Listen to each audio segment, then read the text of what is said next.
el mundo no había estado más cerca de una tercera guerra mundial, de hecho, de un conflicto nuclear como lo estuvo en el octubre del año 1962, lo que hoy conocemos como la crisis de los misiles en Cuba. En plena Guerra Fría, Estados Unidos se dio cuenta por medio de sus agencias de investigación y espionaje que en la isla de Cuba, recientemente tomada por Fidel Castro y todos sus aliados, los soviéticos estaban colocando misiles nucleares. Allí en ese momento estaba de presidente John F. Kennedy y el líder soviético Khrushchev. La posición de ambas partes era prácticamente irremediable y parecía que estaban a punto de realmente desencadenar una terrible guerra en el mundo. La posición de los misiles en Cuba estaban orientados de manera hacia Estados Unidos. Esos misiles podían alcanzar objetivos fáciles en cualquier punto de Estados Unidos, incluyendo la Casa Blanca. Era una amenaza muy fuerte, muy grande que estaban teniendo.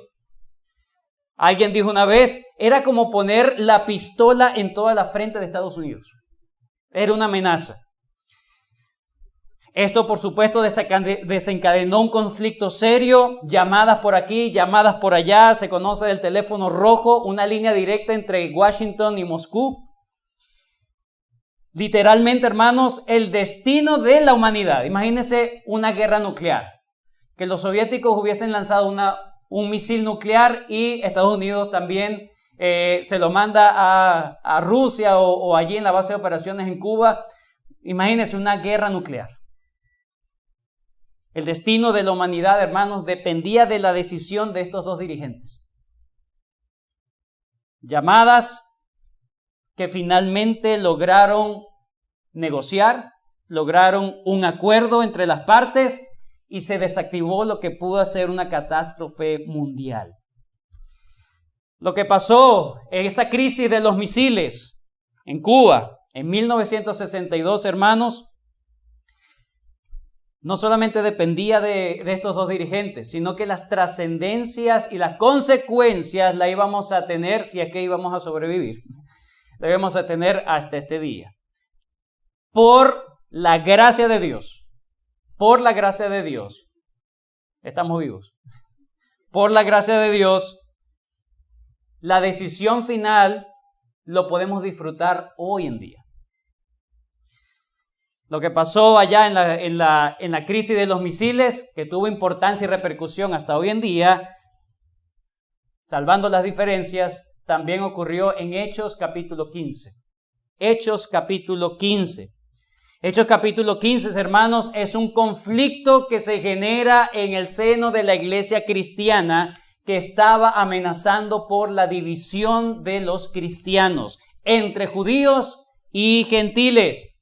Se estaba afectando seriamente la efectividad de la iglesia de Cristo en el mundo. Vayan conmigo a Juan capítulo 17. Juan 17.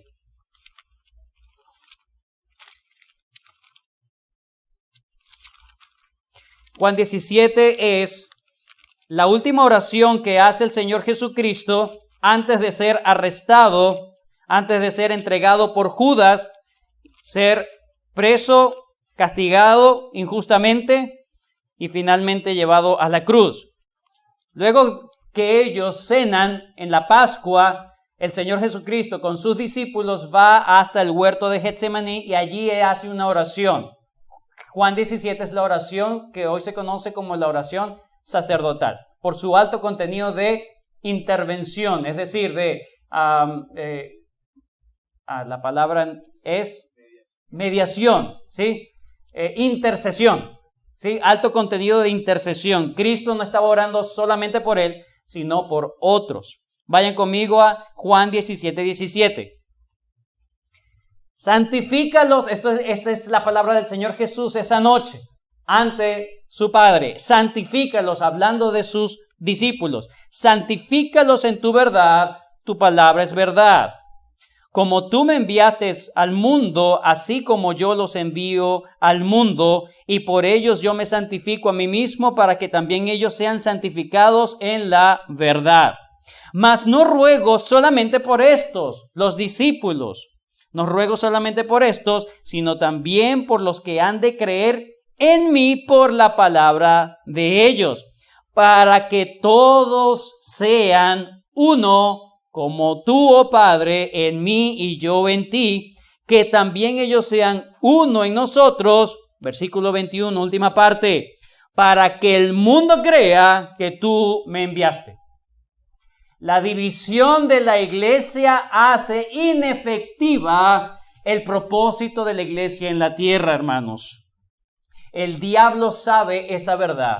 El diablo sabe lo que dijo el Señor Jesucristo en una ocasión, que una casa dividida en sí mismo va a caer. Un reino dividido entre sí mismo, conflicto en sí mismo, va tarde o temprano a caer.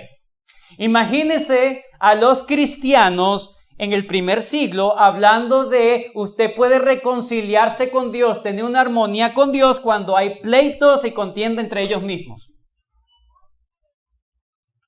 Alguien podría decir, pero no entiendo, lo que ellos predican no lo viven.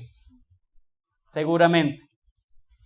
El diablo, el enemigo de Dios, quien quiere a toda costa detener el avance del reino de Dios, que el evangelio llegue a las criaturas, ha tratado de desestabilizar la iglesia de una u otra manera, haciendo que haya impurezas en la iglesia, pero también atacando su unidad.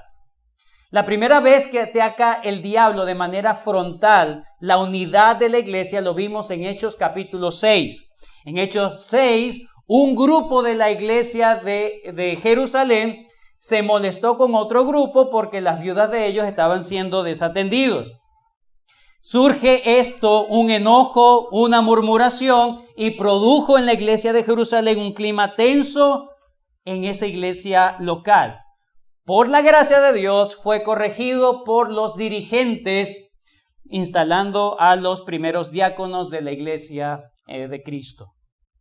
Pero ahora en el capítulo 15 se levanta otra embestida del diablo en contra de la unión de la iglesia. En este caso ya no es de la unidad de la iglesia local, sino de la unidad de la iglesia universal.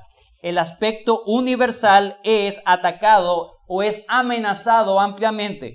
¿Cuál es la amenaza? Lo vimos en el versículo número 1, capítulo 15, versículo 1. Perdón, me fui aquí estoy. Estaba en Juan, ya iba a leer Juan.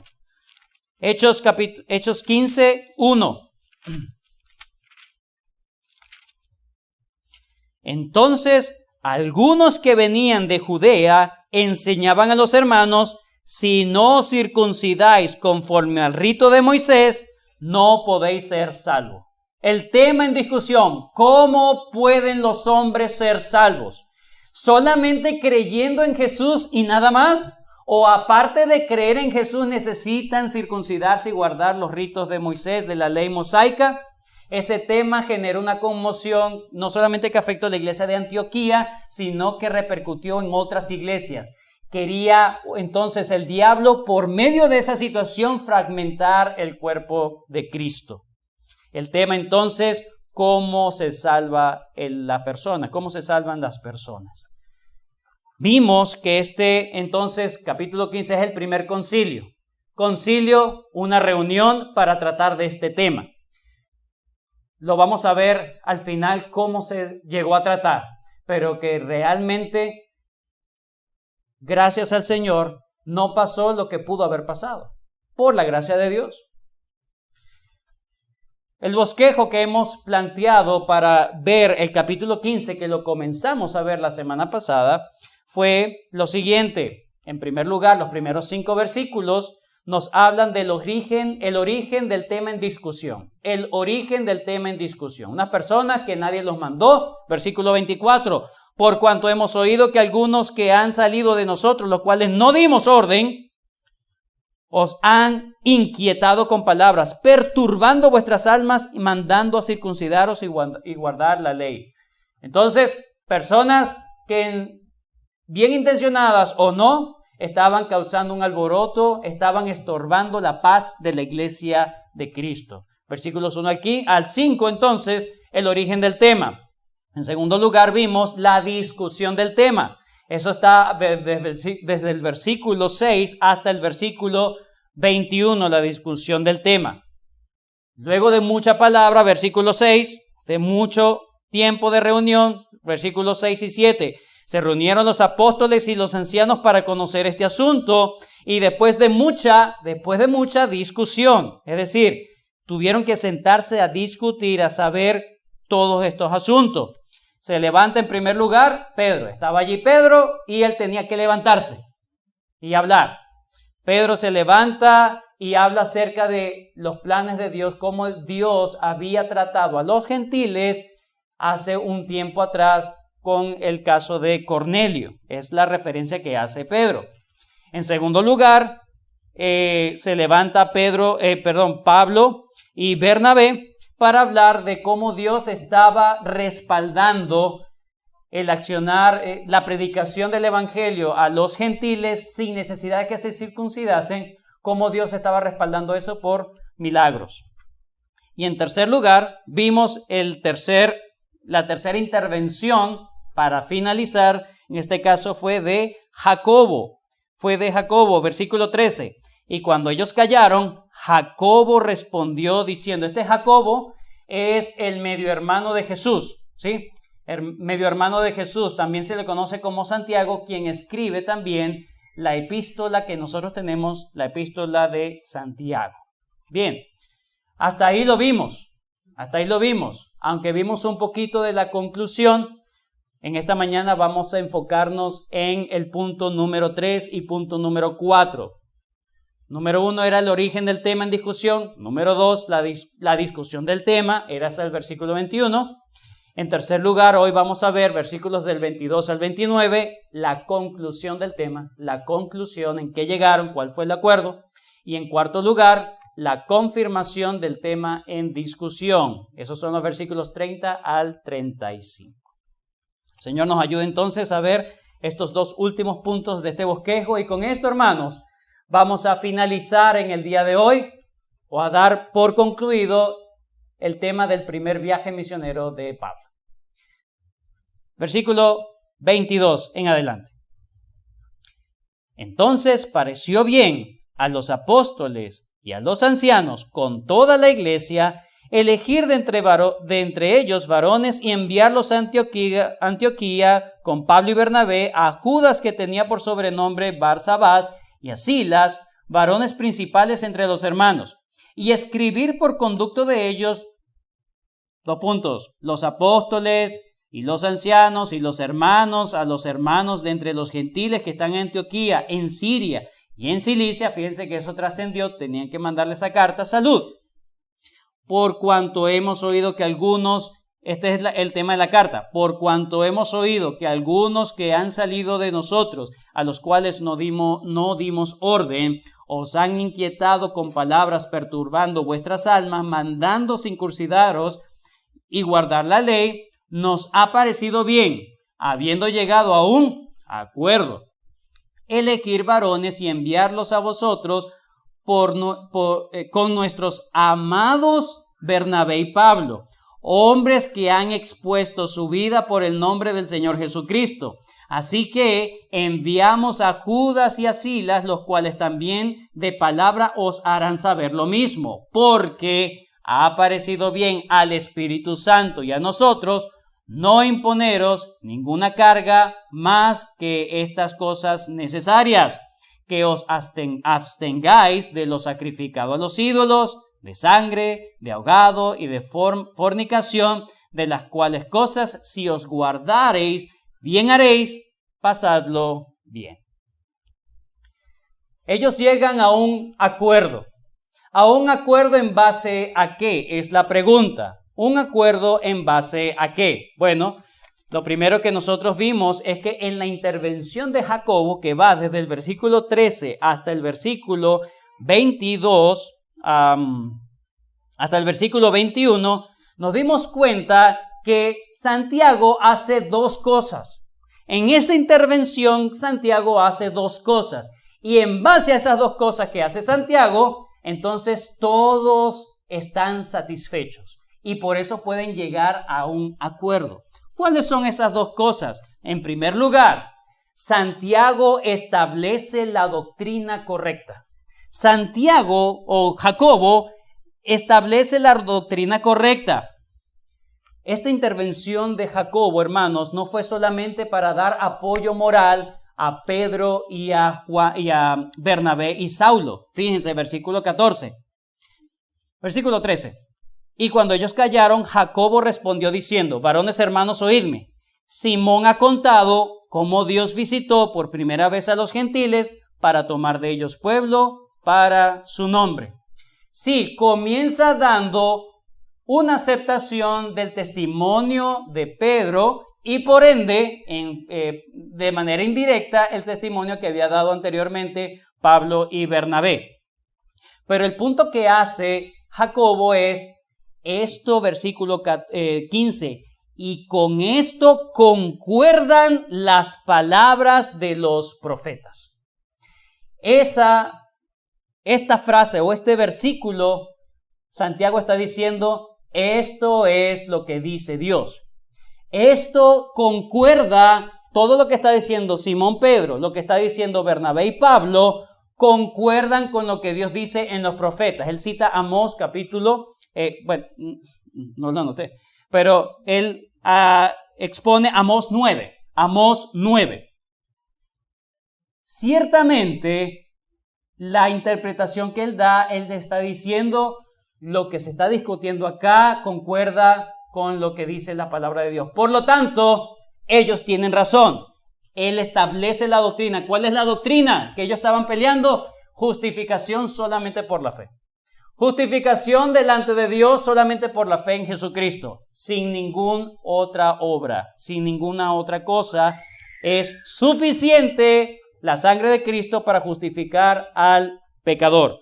Él entonces, con estas palabras, trayendo las palabras del profeta Amós, él establece, esta es la doctrina. Ellos tienen razón, esta es la doctrina. Pero en base a la doctrina es lo segundo que hace. En base a esa comprensión correcta de la doctrina, entonces sugiere un curso de acción. Sugiere un curso de acción, da unas instrucciones prácticas para que esa doctrina se vea en la iglesia. ¿Cómo se va a ver esa doctrina en la iglesia? Versículo 19. Por lo cual yo juzgo que no se inquiete a los gentiles que se convierten a Dios. La primera instrucción es, a los judíos se les manda para que la doctrina sea bien vivida. En primer lugar, a los judíos se les manda a no inquietar en ese punto a los gentiles.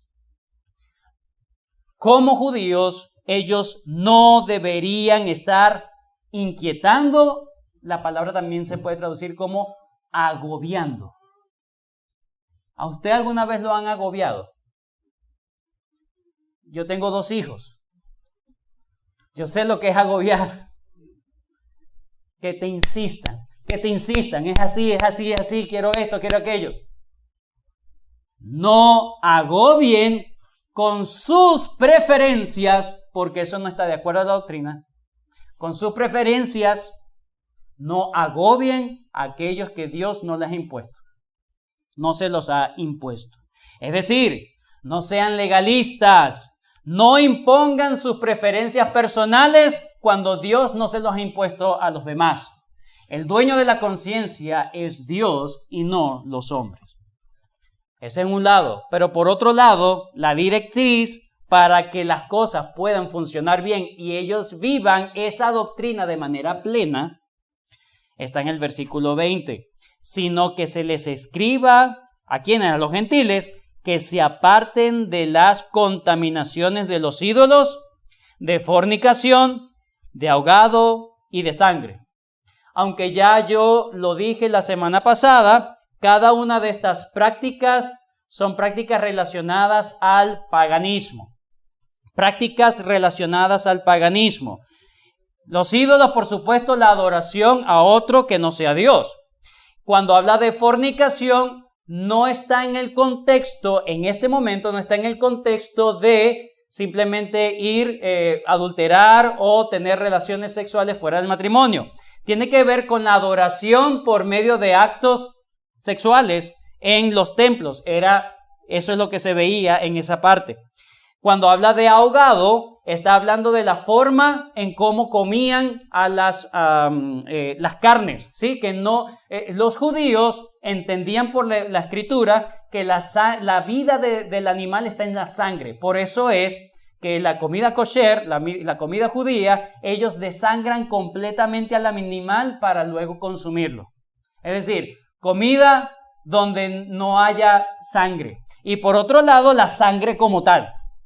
¿Por qué? Porque eso era práctica pagana para adorar a sus dioses. En los trances tomaban sangre y toda la cosa. Entonces, lo que está diciendo Santiago, lo que está diciendo Jacobo es: no dejen de un lado el paganismo. Dejen de un lado el paganismo. Su instrucción es que se aparten de todas estas cosas, haciendo un buen uso de su libertad en Cristo. Haciendo un buen uso de su libertad en Cristo. ¿De qué libera Cristo a una persona? Del paganismo, del pecado. Cada una de estas cosas que se nombran acá eran totalmente repulsivas y ofensivas a la mente de los judíos. Aunque Pablo más adelante en 1 Corintios capítulo 8, que lo vamos a leer, vamos allá por favor, él dice: ustedes tienen libertad de comer lo que quieran. Tienen libertad de comer lo que quieran, porque un ídolo nada es. Pero para los judíos no era así.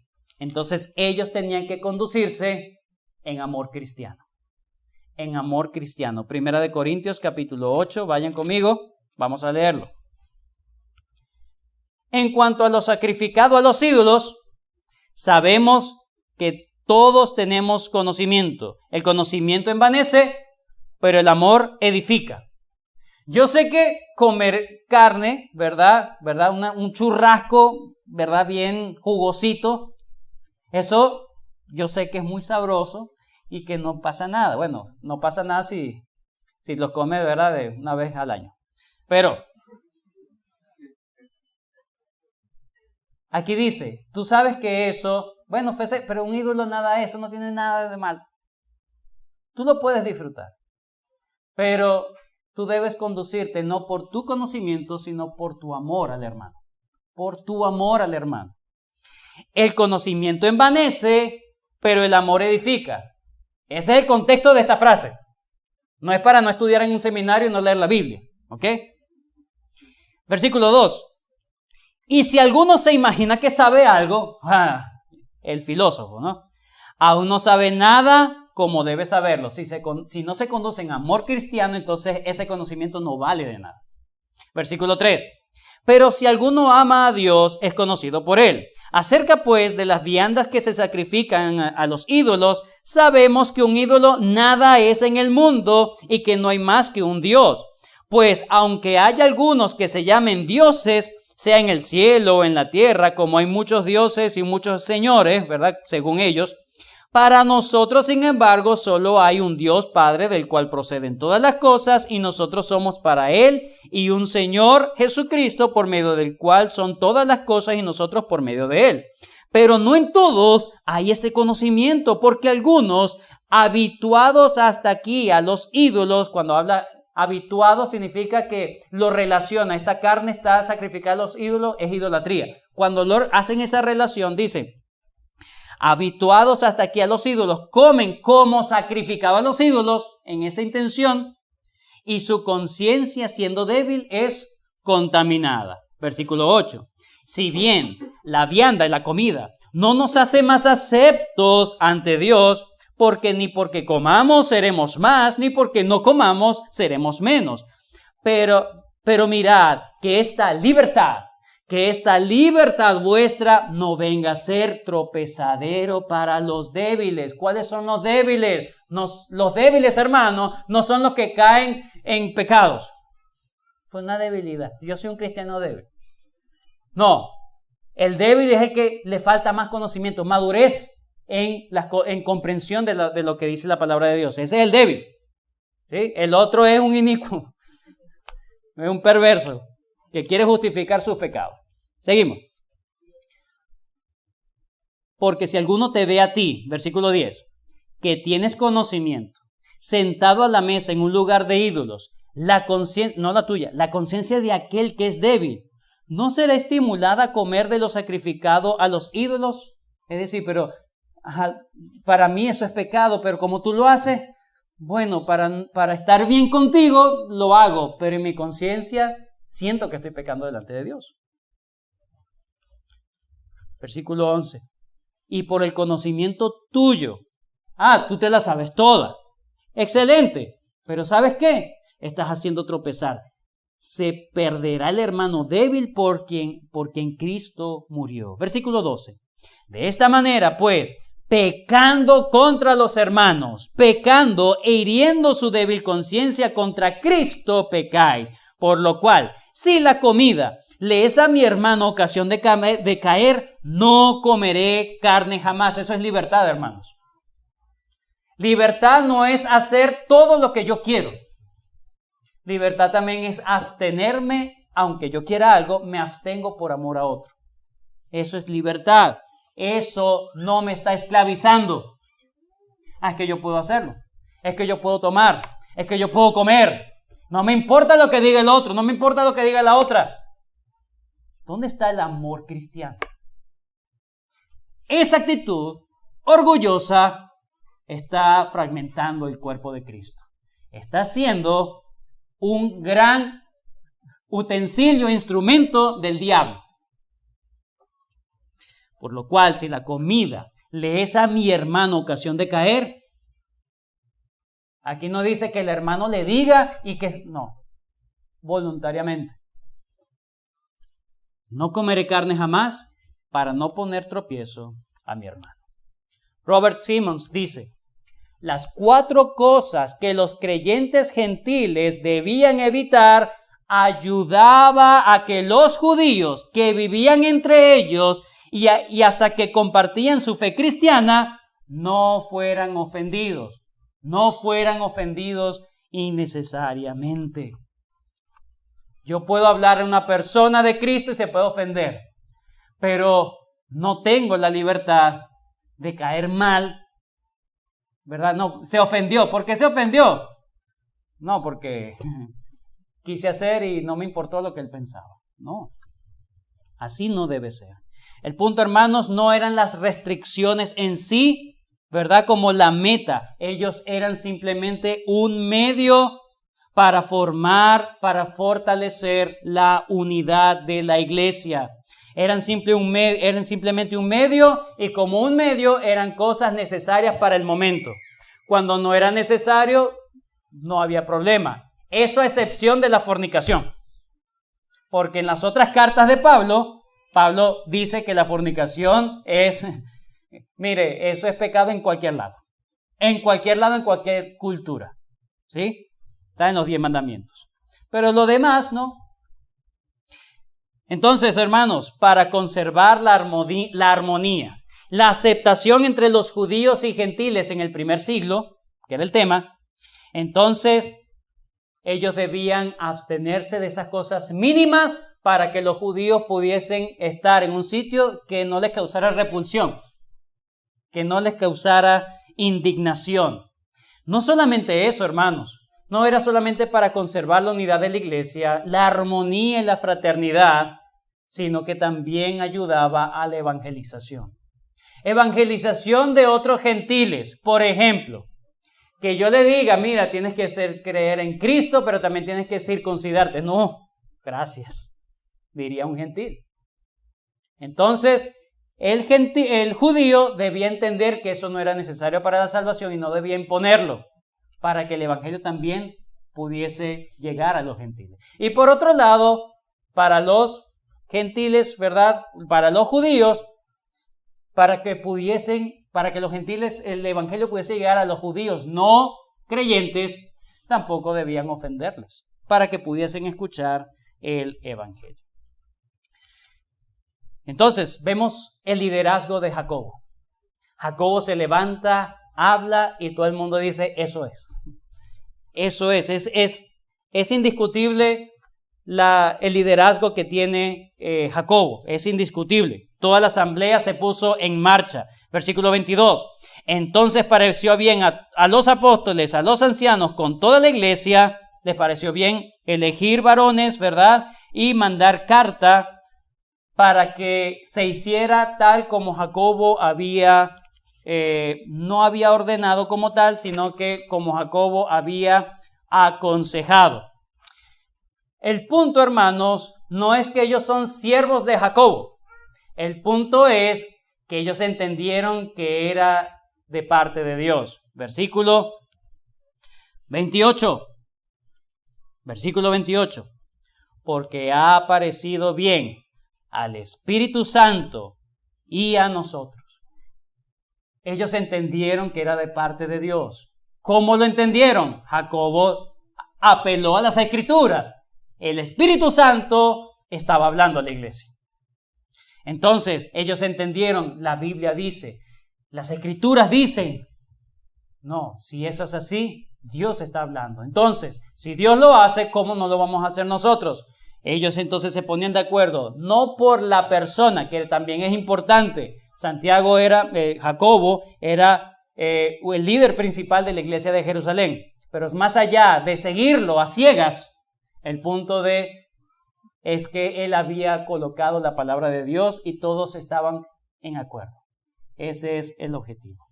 La asamblea entonces, de forma armoniosa, hace dos cosas. Toda la asamblea de forma armoniosa, con regocijo, entendemos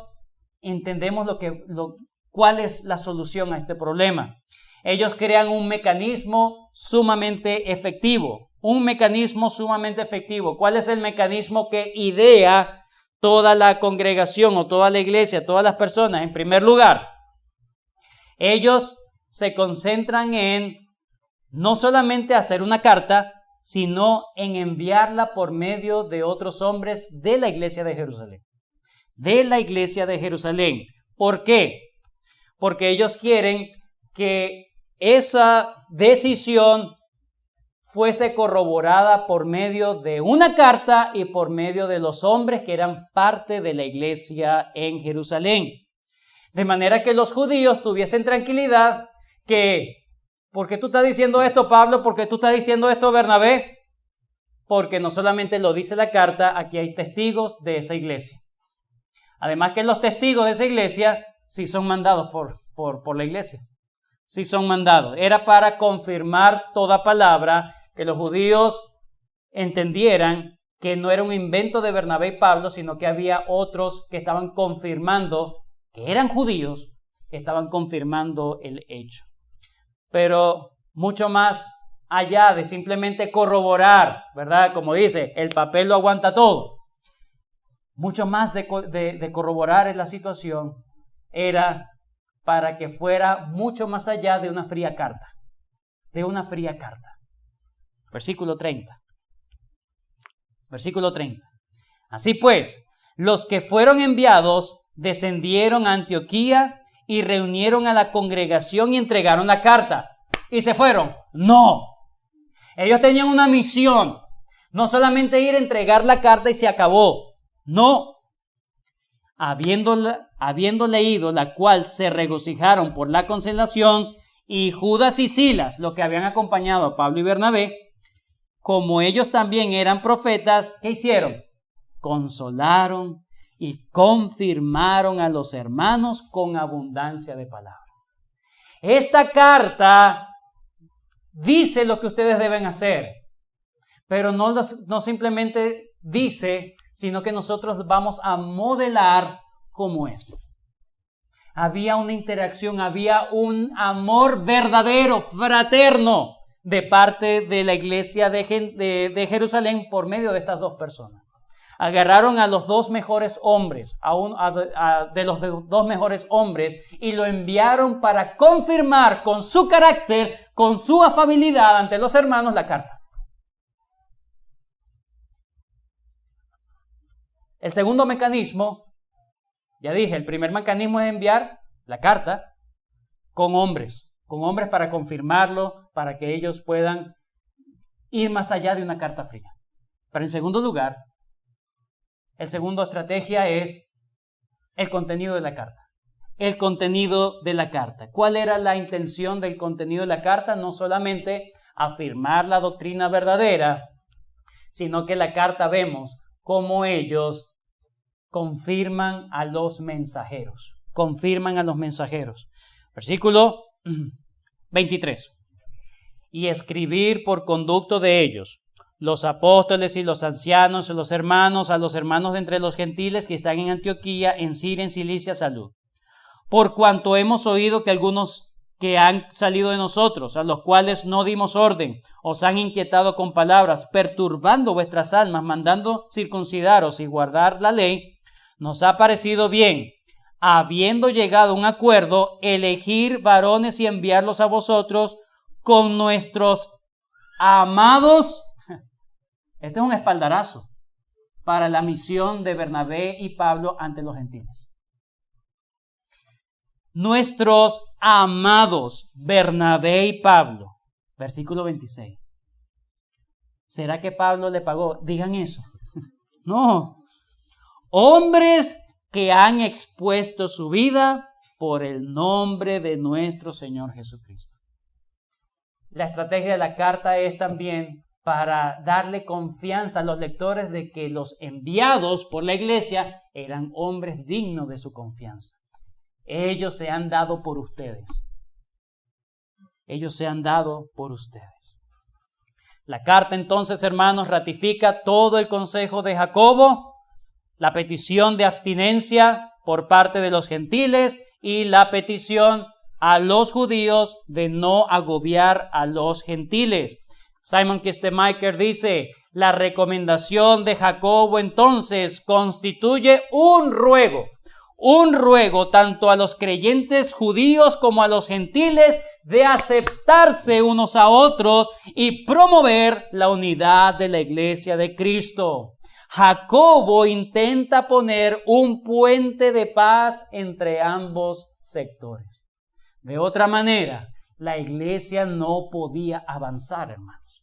No había otra forma. Versículo 29, hermanos. Versículo 29.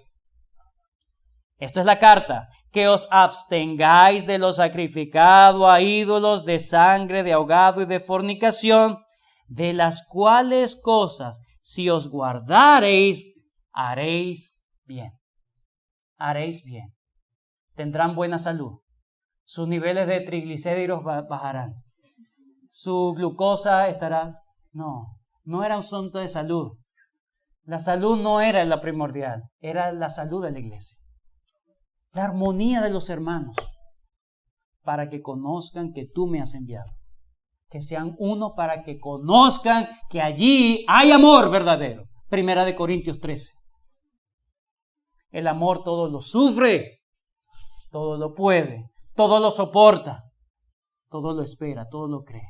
No se irrita, no busca lo suyo propio, no se envanece. Ese es el amor cristiano. Condúzcanse en amor cristiano. Hay una desaveniencia con un hermano. ¿Quién debe tener la iniciativa? El cristiano. Los dos deben tener entonces la iniciativa. En el hogar, en el matrimonio. ¿Quién debe tener la iniciativa? De dar amor cristiano. De buscar arreglar, de perdonar, de pedir perdón. De empezar a... Perdóname. ¿Por qué? No, por esto que te hice, pero es que tú también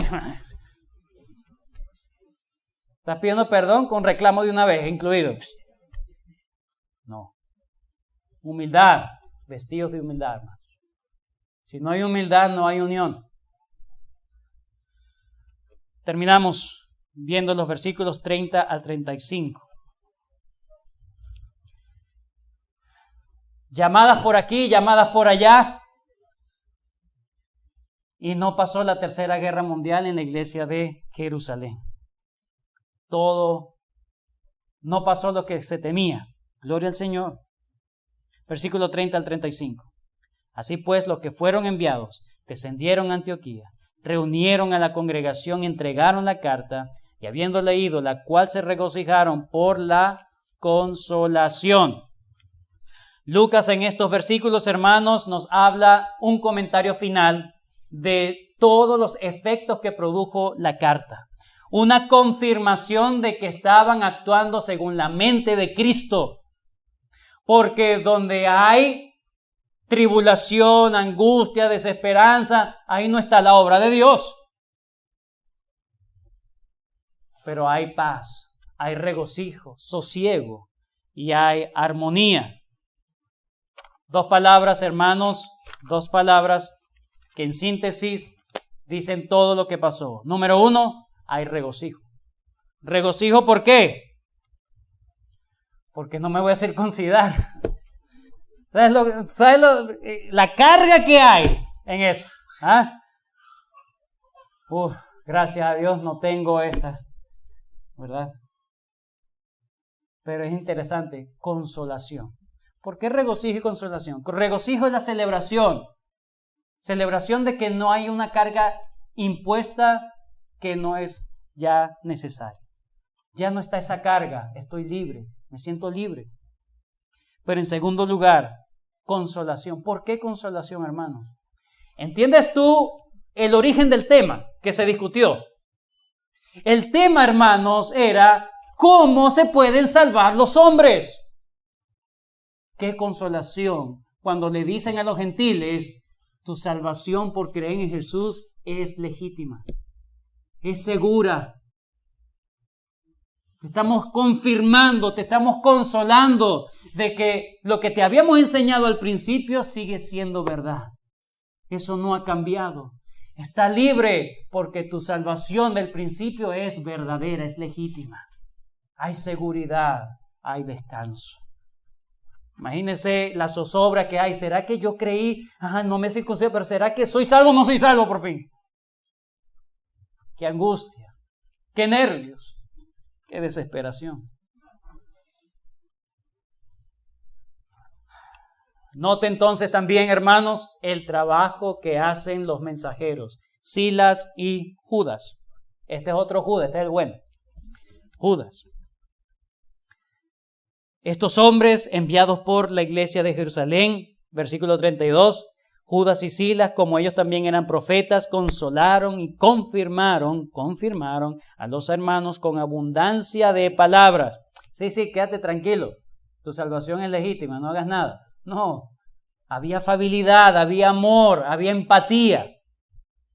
Versículo 33, y pasando algún tiempo allí, fueron despedidos en paz por los hermanos para volver a aquellos que los habían enviado. ¿Cuánto tiempo pasaron? El tiempo que era necesario para que los gentiles se sintieran confortados. Se entregaron a sus hermanos. Estos judíos estaban modelando, sí, tú eres mi hermano. Pasar tiempo con tus hermanos lo demuestra. ¿Con quién te gusta pasar tiempo? ¿Con quién te gusta pasar tiempo? ¿Con quién te sientes identificado? ¿Con quién hablas el mismo idioma? Con los hermanos. Los medios de gracia, hermanos. Los medios de gracia. Para terminar, Lucas entonces declara al final todo lo que termina pasando. Versículo 34, mas a Silas le pareció bien el quedarse allí. Muy importante este versículo porque nos ayuda a entender lo que va a pasar después. ¿Saben qué pasó después? Lo veremos después. Versículo 35. Pero ancle allí el versículo 34, porque eso nos va a ayudar a entender lo demás. Versículo 35. Y Pablo y Bernabé continuaron en Antioquía, enseñando la palabra del Señor y anunciando el evangelio con otros muchos. Otra vez, luego de la tempestad, calma.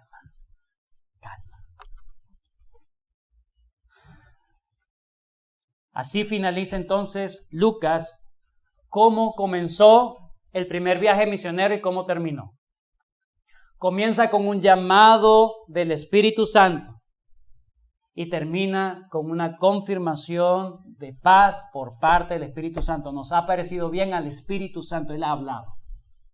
Y así termina el primer viaje misionero. Hermanos, qué tan importante es que nosotros anclemos nuestra manera de comportarnos a la luz de la doctrina. A la luz de la doctrina.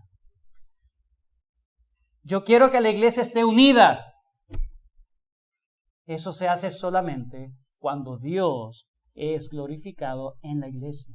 Cuando las cosas se hacen a la manera de Dios y no según mis preferencias, mis ideas, mis muy buenas intenciones. ¿Qué dice Dios? ¿Cómo debemos comportarnos? Salmo capítulo 127 dice: si Jehová no edificare la casa. ¿Cómo puede tener esta casa estabilidad haciendo las cosas a la manera y a los planos que Dios entregó? No según mis pálpitos, me parece. La visión, esta es la visión para este nuevo año, la misma visión que ha tenido la iglesia siempre. Si Jehová no edificare la casa, en vano trabajan los que la edifican. Si Jehová no guardare la casa, en vano vela la guardia. Por demás es que os levantéis de madrugada y vayáis tarde a reposar y que comáis pan de dolores, pues que a su amado dará Dios el sueño, el descanso, el reposo. ¿A quién ama Dios? Dios ama. Dios honra al que le honra. Terminemos viendo, hermanos, para terminar, Santiago capítulo 3. Porque la carta de Santiago nos complementa todo el contexto de Hechos 15. Santiago capítulo 3, versículo 13. Santiago 3:13 dice: ¿quién es sabio y entendido entre vosotros? ¿Quién sabe bastante aquí? Muestre por la buena conducta sus obras en sabia mansedumbre. Pero si tenéis, miren esto, si tenéis celos amargos, contención en vuestro corazón, no se jacten, no os jactéis, ni mintáis contra la verdad, porque esta sabiduría no es la que desciende de lo alto, sino terrenal, animal, diabólica. Porque donde hay celos y contención, allí hay perturbación y toda obra perversa. Ahí no está obrando el Señor, está obrando el enemigo de Dios. Pero la sabiduría, que es de lo alto, es primeramente pura, después pacífica, amable, benigna, llena de misericordia, de buenos frutos, sin incertidumbre ni hipocresía. Y el fruto de justicia se siembra en paz para aquellos que hacen la paz. ¿De dónde vienen las guerras y los pleitos entre vosotros? ¿No es de vuestras pasiones las cuales combaten en vuestros miembros? Las guerras, los pleitos, las disensiones son frutos de un corazón orgulloso que se está dejando dominar por sus sentimientos y no está acatando lo que Dios dice. Cuando la iglesia, hermano, es humilde en reconocer, no solamente en reconocer sus errores, sino enmendar, arreglar a la manera de Dios, los resultados son totalmente diferentes cuando nosotros queremos hacer las cosas con nuestro orgullo. En conclusión, las puertas del Hades, hermanos, no prevalecerán jamás contra la iglesia. Esa es una verdad inequívoca, inalterable y eterna. Pero Dios ha puesto en nosotros la responsabilidad de no llegar al punto de tentar a Dios. No tentemos a Dios, como dijo Pedro. No tienten a Dios. Es nuestra responsabilidad, hermanos, mantener la unidad de la iglesia, mantener la santidad de la iglesia, mantener la pureza doctrinal de la iglesia, para mantener entonces una iglesia que realmente haga la obra de Dios. La confusión, la pelea, la rivalidad, la falta de consideración, el orgullo, en fin, hermanos, la falta de amor cristiano es lo que desestabiliza una iglesia local. Todas estas cosas son un caldo de cultivo excelente. El diablo no hizo nada, ustedes hicieron todo el trabajo. Yo solamente le pongo la sal para que sepa mejor. Pero ustedes, con sus celos, con sus envidias, con su orgullo, lo que están haciendo es hacerle el favor, agilizarle, allanarle, aplanarle el terreno al diablo para destruir la iglesia de Cristo. No lo va a hacer, es verdad. Pero ¿cuánto vamos a sufrir nosotros? ¿Cuánto va a sufrir el testimonio de la iglesia en el mundo? Hermanos, no ignoremos las maquinaciones del enemigo. No dejemos, hermanos, que el enemigo mine la iglesia, coloque los misiles nucleares en contra de la iglesia sin que nos demos cuenta. No puede colocar discordia, amargura, falta de perdón, falta de amor. Usemos las armas de Dios, hermano. Usemos el perdón, la humildad, la empatía, la misericordia. Perdonemos y pidamos perdón. Aplicaciones prácticas, hermanos. Aplicaciones prácticas para terminar. Número 1. Evaluemos nuestra conducta a la luz de la doctrina. Evaluemos nuestra conducta a la luz de la doctrina. Eso corresponde a la doctrina cristiana, lo que tú haces, lo que tú piensas, lo que tú hablas. Está evidenciando que realmente sí conoces la doctrina. Pero, ¿estás profundizando en la doctrina? Ortodoxia correcta es la base para la práctica correcta. Entonces, no solamente examínate tu práctica, también examina si estás profundizando en la correcta doctrina. Tan interesante es estar en la escuela dominical. Tan importante es estar los miércoles de oración donde se enseña también la palabra de Dios. Tan importante cuando se reúnen las mujeres. ¿Dónde están mis hermanas? Ahí voy a estar porque se habla de la doctrina. Sí, también de los niños, toda la cosa. Pero también se habla de la doctrina. Los hombres, cuando empecemos los hombres, también mi plan es estar allí. Así debe ser. Así debe ser.